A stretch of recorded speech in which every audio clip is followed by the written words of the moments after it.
the other chain is narrated via fuqaha. So now he gives an example to demonstrate how a narration was transmitted only from one particular narrator. The madar of the sanad, it's Amr bin Dinar. Yet his students narrated it from him in different ways. So Amr bin Dinar had many students, and all of them narrated this exact same narration from him, and they're quoting it from him. But some of them, when they are quoting it from him, then they are narrating it muttasilan, that is with a complete chain, with a fully linked chain until Nabi sallallahu alaihi wasallam. But then there are others who are narrating it mursalan.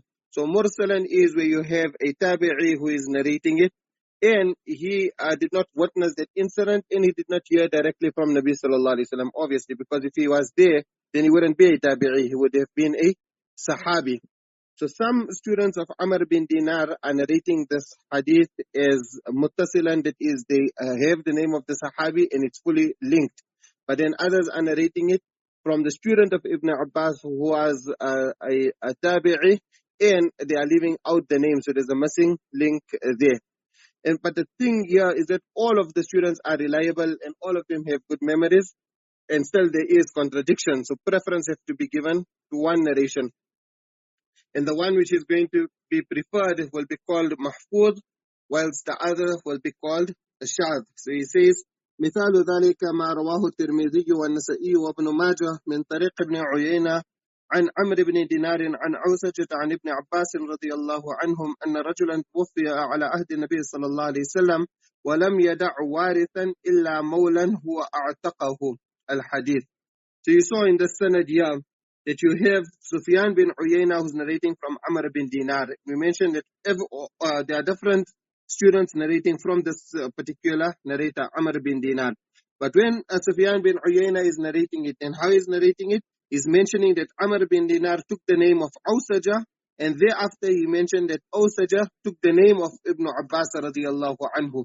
So it's narrated like this here, muttasilan, and there are no missing links. And Ibn Abbas radiyallahu anhu is then mentioning the incident and saying that the person passed away in the time of Nabi sallallahu alaihi wasallam, and he did not leave any heir besides one slave which he freed, and Nabi sallallahu alaihi wasallam gave him a share. So this here is how the one student narrated, Sufyan bin Uyayna rahmallah. This is how he narrates his teacher Amr bin Dinar saying it.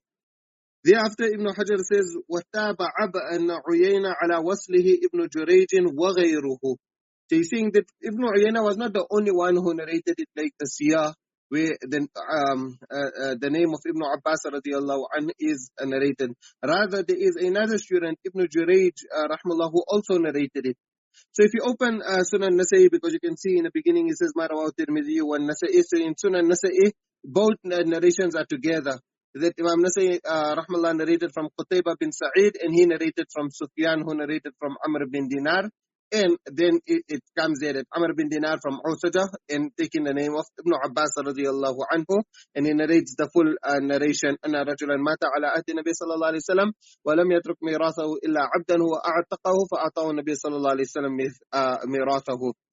And after this year, first you get the comment of Imam Nasa'i rahmallah, where he said that Awsaja ليس بالمشهور لا نعلم أن أحدا يروي عنه غير عمرو بن دينار ولم نجد هذا الحديث إلا عند عوسجة. So after mentioning this here, he's talking about that student of Ibn Abbas, the freed slave of Ibn Abbas radiyallahu anhu, that Awsaja is saying that he's the only person we find narrating from him is Amr bin Dinar. Amr bin Dinar is the only one who's narrating from Awsaja.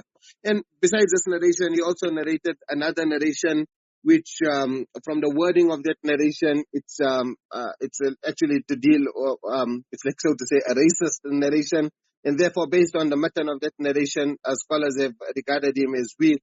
There's a whole discussion on him. And nevertheless, then after that, there is another narration where Imam Nasa'i rahmallah then quotes his teacher Sulaiman bin Saif, quoting Dhahak bin Makhlad, who's quoting Ibn Jurayj. So you can see Ibn Jurayj and Ibn Uyayna, both of them, when they are quoting it, they are quoting Amr bin Dinar.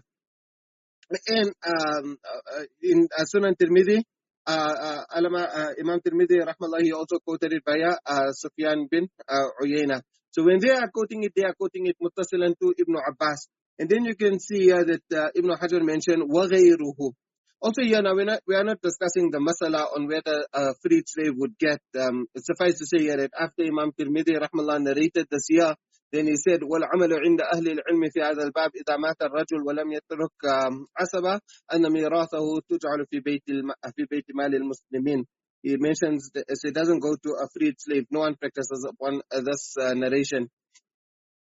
So this is what Ibn Hajar rahmallah mentions, that you have Ibn Jurayj وَغَيْرُهُ, and then you have other students. Now this here is important because when we are going to show that how others narrated it, then there also you will have multiple students. So here he quotes the name of Ibn Uyayna and Ibn Jurayj.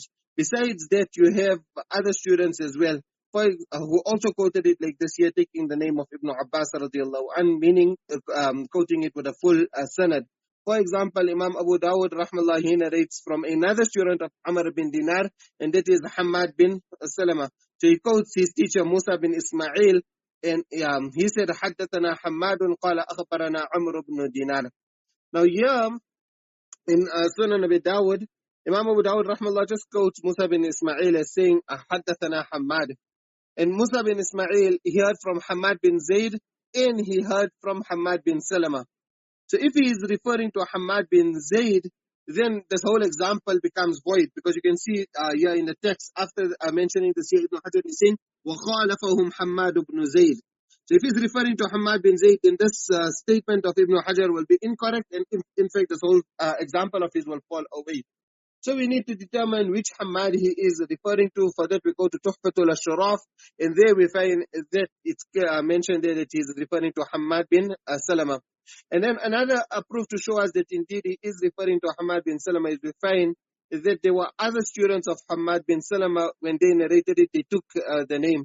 So Alama Tahawi rahmallah, in his Sharh Mushkil al-Athar, there when he narrates from Ali bin Shayba, who narrates from Yazid bin Harun. Yazid bin Harun is a student of Hamad bin Salama, and when he's taking the name, he takes the name and he says Hamad bin Salama, so it's not Hamad bin Zayd. Likewise, Hajjaj bin Minhal, he also narrated from Hamad bin Salama. So this shows that this third student who's also narrating it muttasilan, just like Sufyan bin Uyayna and Ibn Jurayj, and that is Hamad bin Salama. So that's three students. Then a fourth student is Muhammad bin Muslim al-Ta'ifi. So he too, Imam Tahawi rahmallah, he narrates it. And he says that Rabi' bin Sulaiman narrated to him from Asad bin Musa, that Muhammad bin Muslim al-Ta'ifi narrated from Amr bin Dinar from Awsaja. So like this here, Imam Tahawi narrates it, and also Imam Tabarani rahmallah narrates it. So in total here we have four students who are quoting it from the teacher Amr bin Dinar, who's quoting it from Awsaja, who's mentioning that Ibn Abbas told him this narration.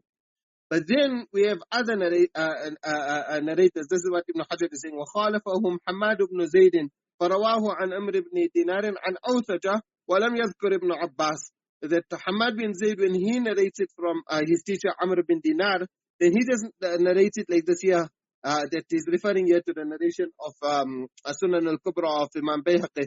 So Imam Bayhaqi rahmallah brings with his sanad to Hamad bin Zayd, and then عن عمرو عن أوسجة مولى بن عباس أن رجلا مات على عهد رسول الله صلى الله عليه وسلم ولم يدع وارثا إلا مولا له هو أعتقه فأعطاه النبي صلى الله عليه وسلم ميراثه.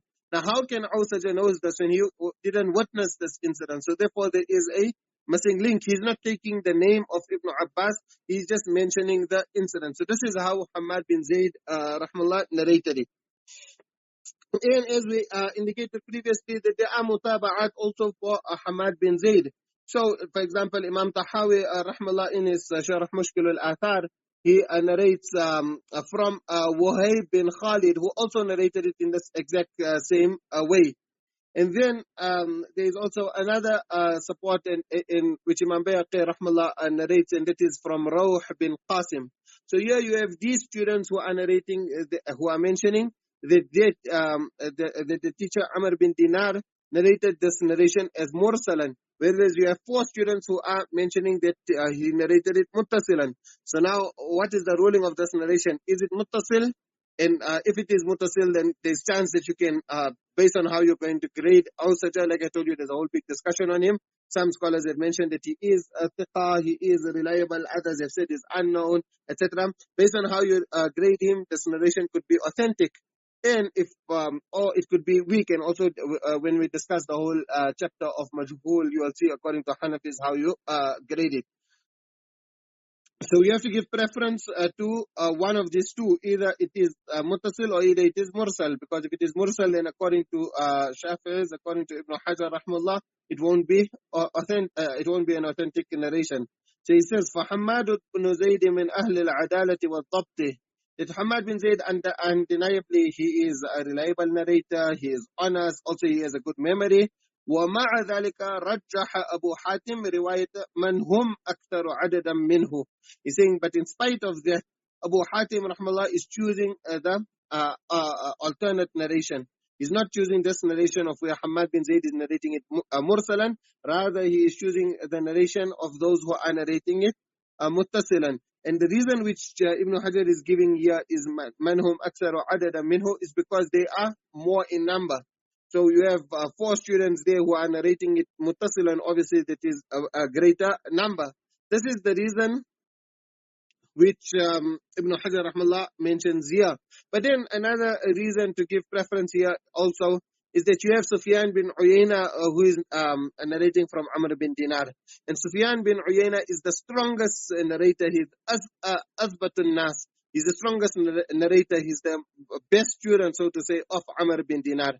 So the son of Imam Ahmad rahmallah, he quotes his father, Imam Ahmad rahmallah, and this here comes in Ilal wa Ma'rifat al-Rijal, that he says, قال أبي سفيان أثبت الناس في عمرو بن دينار وأحسنه حديثا. Then Sufyan bin Uyayna is the most strongest narrator from Amr bin Dinar. From all the students of Amr, he is the best and he is the most accurate. So this here, when you're doing in the field of Ilm al-Rijal, you will find this here very often to see who was the most elite, who was the best student of a particular teacher. So from here, and then you give preference because he's azbatun nas. Maybe there are different reasons when a student spent lots of time with a teacher. Now, obviously, it's very unlikely that he is going to be making an error when he is narrating from the teacher because he spent so much time with him and he has a good memory, etc. So this is how another reason which you could give, assuming that you have 4 narrators on either part. So you are giving preference. So you don't have to give it just on because it's a greater number. You could, had it been an equal number, still you would have given preference to the narration of Sufyan. Why? Because he's asbatun nas. In fact, this is how it's narrated, mentioned in Al-Ilal wa Ma'rifatul Rijal. But if you open the Swalat of where Imam Abu Dawud rahmallah asked Imam Ahmad bin Hanbal, then there it actually was comparing it, Sufyan bin Uyayna, what Hamad bin Zayd. So it's mentioned, Imam Abu Dawud says that سمعت أحمد يقول أثبت الناس في عمرو بن دينار ابن عيينة ثم ابن جريج. So you see, the 2 students who are narrating it muttasilan, they are the strongest, Ibn Uyayna and also Ibn Jurayj, and both of them are narrating it. So he mentions that one of the students asked, but what about Hamad bin Zayd? So Imam Ahmad replied, أي شيء عند حماد وعنده 150 حديثا أولا يكون that you can't even basically compare Hamad bin Zayd with how Ibn Uyayna rahimahullah and Ibn Jurayj. So that's another reason why you could give them preference. And here now when he's quoting it like this here, and he's saying that قال أبو حاتم المحفوظ حديث ابن عيينة. That Abu Hatim rahmallah mentioned that al-mahfuz, this is the terminology which you just learned, that from the 2 narrations, the one which you are preferring is the narration of Ibn Uyayna. Now the exact way that this here is quoted, so it comes that the son in Ilal al-Hadith of Ibn Abi Hatim, so the son is saying that وَسَأَلْتُ أَبِي, that I asked my father regarding this narration of Hamad bin Zayd, narrating it like that.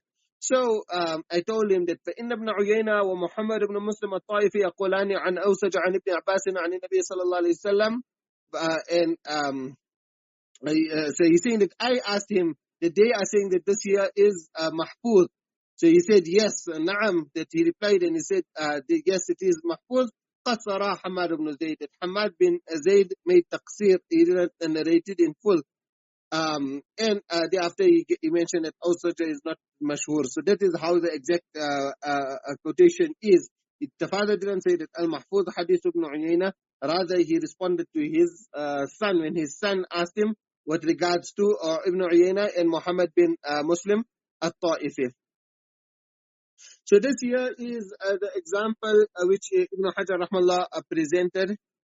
And you can see in this example here, you have the narrators differing on the sanad, that some are narrating it muttasilan and others are narrating it mursalan. But here then Al-Maqasim in Kutlubugha claimed that it would have been better actually if he gave an example to show where they differed in the text. Because here they are differing in the sanad. So rather to show how they differed in the text, where some of them, because he's mentioning this here also just after Ziyadatul Thiqa, so he says that الأولى في المثال أن يكون بمتن خالف فيه الثقة غيره لأن هذه الأنواع من الشذوذ ونحوها إنما هي واقعة بالذات على المتن لما فيه أو في طريق ما يقتضيها. So Mullah al-Qari then offered some possible reasons why Ibn Hajar rahmallah chose to narrate an example here where there is a difference in the sanad. He said, وَيُمْكِنُ تَفْعُهُ بِأَنَّ تَعَدُّدَ الْمِثَالِ غَيْرْ لَازِمٍ. Maybe he's just giving one example. Or بِأَنَّهُ مِنْ بَابِ الْإِكْتِفَاءِ. So he's just sufficing with giving one example. Now he can't give you multiple examples. أو وبأنه إذا كانت المخالفة في السند فهذا حكمه فكيف إذا كان في المتن. That if there is difference in the sanad and this is how you are choosing, then all the more reason when there is difference in the matan you will choose like this here. أو بأن المخالفة في المتن نادرة. So like this here he gives different examples. وبأي يدرك كل أحد, when it's in the matan then it's very easy for everyone to understand that there is difference. Obviously you can see two texts, and one has additional words and the other one doesn't have additional words. So everyone can determine that this here there is a difference. But when it's in the sanad, then a person has to be a master in the field, then an expert in the field, then only he would be able to understand. But then Mullah al-Qari also gave another example to show where there is a shuzuz in the text. Likewise, Al-Imam Munawi rahmallah also gave another example, the same example which is mentioned in Tadrib al-Rawi, where in Imam Abu Dawud and Imam Tirmidhi, they narrated from Abdul Wahid bin Ziyad, he narrates from A'mash, who narrates from Abu Salih, and Abu Hurairah radiyallahu an marfu'an, إِذَا صَلَّى أَحَدُكُمْ رَكْعَتَيْهِ الْفَجْرِ فَلْيَسْتَجِعْ عَنْ يَمِينِهِ. So it's mentioned as a statement of Nabi sallallahu alayhi wa sallam. When you perform the two sunnats of Fajr, then lie down on your right side. So this here is a sunnah which you should practice upon, because as you know from males, you perform your two sunnats at home, and then you lie down on your right side, and thereafter you get up and you go to the masjid. So in this way, it's narrated as a statement of Nabi sallallahu alaihi wasallam. But Imam Bayhaqi rahmallah is saying that all the other students are narrating it as an action of Nabi sallallahu alaihi wasallam. He's saying خالف عبد الواحد العدد الكثير في هذا الحديث فإن الناس إنما رووه عن فعل المصطفى صلى الله عليه وسلم لا من قوله. That they all narrated it as an action of Nabi sallallahu alaihi wasallam, that it was a practice of Nabi sallallahu alaihi wasallam to sleep on his right side. It's not the statement of Nabi sallallahu alaihi wasallam. وانفرد عبد الواحد من بين ثقات أصحاب الأعمش بهذا اللفظ. From all the different students of Amash, only Abdul Wahid bin Ziyad is narrating it like this as a statement. All the others are narrating it as an action. So this statement of Abdul Wahid, or this narration of Abdul Wahid bin Ziyad would be regarded as Shādh, and how all the other students narrated it, that would be regarded as Mahfuz. So these here clearly illustrate what is Shādh and what is Mahfuz. So he says, وَعُرِفَ مِنْ هَذَا التَّقْدِيرِ أن الشاذ ما رواه المقبول. You can see maqbul, the reason for using the word maqbul is because the narrator could be a narrator whose narrations would be regarded as Hasan, that is, he has a slightly defective memory, but he is also trustworthy. ما رواه المقبول, or he could be a 100% reliable narrator, adil and tam zabt. So a narrator whose narrations could be sahih, and a narrator whose narrations could be Hasan, by using the word maqbul. So what is the definition of Shādh? ما رواه المقبول مخالفا لمن هو أولى منه. And thereafter he says وهذا هو المعتمد في تعريف الشاذ بحسب الاصطلاح. Yeah, but he's saying that this is the more preferred or view. By the statement, if he's meaning that it is the only preferred meaning and that the other meanings are all incorrect, then yeah, he's obviously making a subtle objection on Ibn Salah rahimahullah, and that will not be correct because we mentioned from in the previous lesson that there were very few scholars of the past who used the word Shādh, and they used it only once, hardly ever they even used it, and Imam Hakim then started to use it. And when Imam Hakim rahmallah began to use it frequently, then he didn't only use it in this method in which Ibn Hajar is defining here. So you can't say that it is mu'tamad and the others are incorrect. Because you have two ways. One is you're giving the istilah, and thereafter you're mentioning how scholars should use it in future. Then you could say that this is the only way you should use it. But one is you are studying first how scholars of the past used it, and then you are they're trying to derive from their usage the definition. So from there, then you can't say that this is mu'tamad. Like we said, that if you even have one scholar who used the word Shādh in a completely different way, then he ought to mention it, because when you're going to read this book of that scholar, or you're going to read the statement of that scholar, you need to understand what he means. So here, this explains the meaning of Shādh and Mahfuz, and an important point which we learn of here, the whole chapter of Shādh, according to this definition of Ibn Hajar rahmallah, like we said, that scholars after him then also then began to use it more frequently in this way, like how he restricted here and how he mentioned here.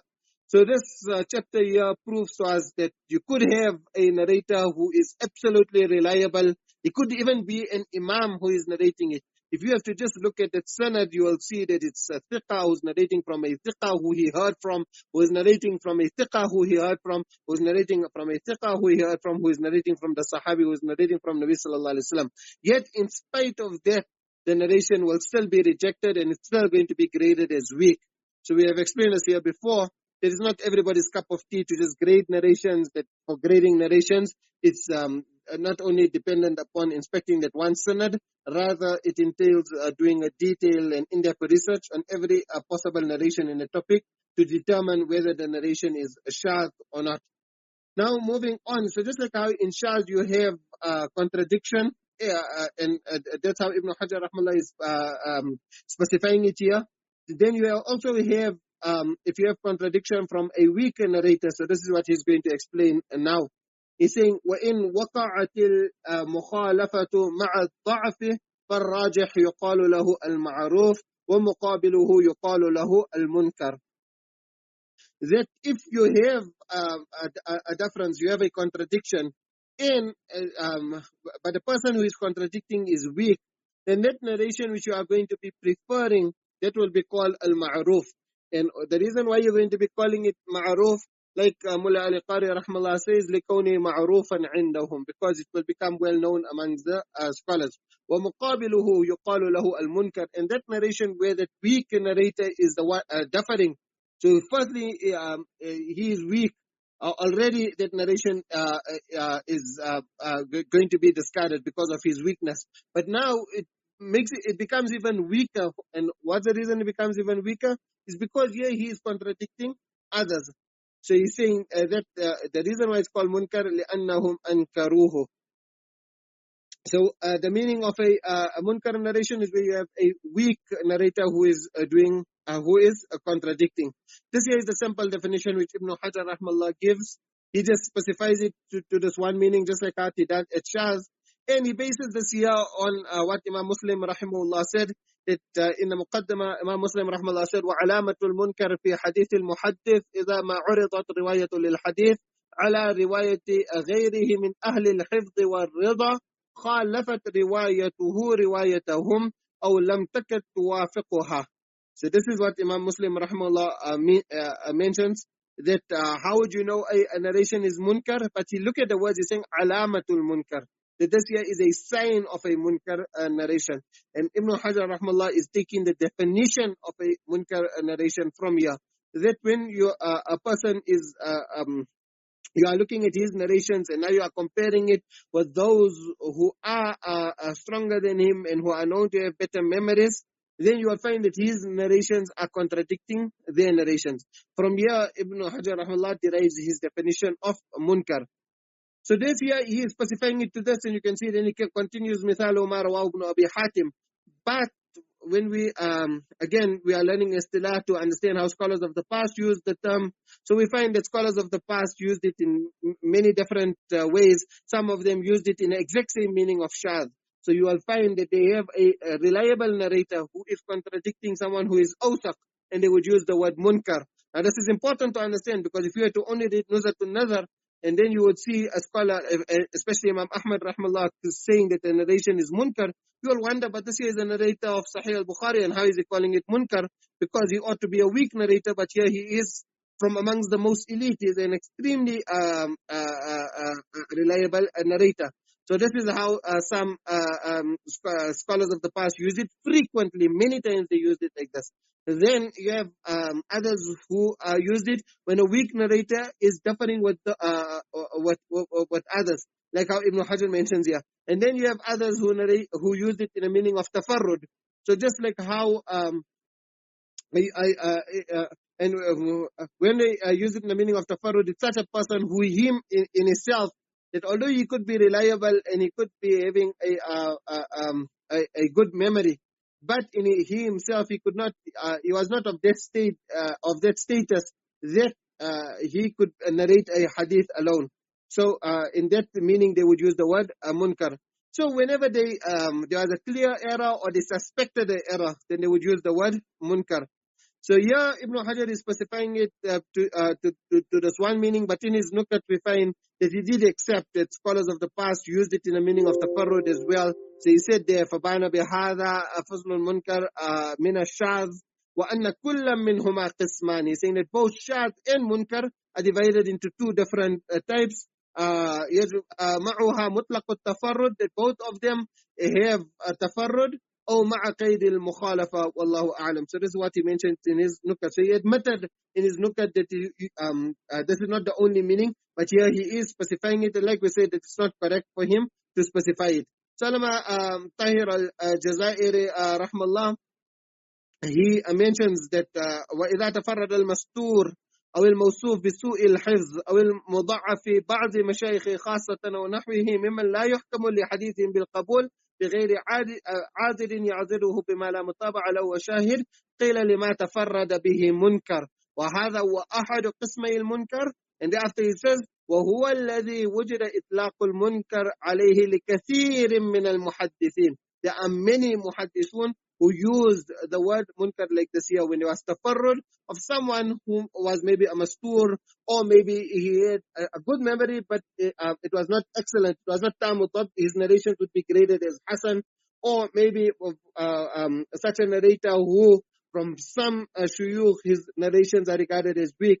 If he has to narrate a hadith alone, then you're not just going to accept that narration. So scholars would, and he mentions that very often they would use the word munkar for some narrations. So just to give you one example of how, even for authentic narrations, you have a narration which comes in Sahih al-Bukhari and Sahih Muslim. So you remember, according to the Taqsim al-Sab'i of Ibn Salah rahimahullah, these are the most authentic of all narrations. So first it comes in Bukhari and Muslim, it's muttafaq alayh, and thereafter it also has a mutaba'a, so it's further strengthened, so it's extremely sahih.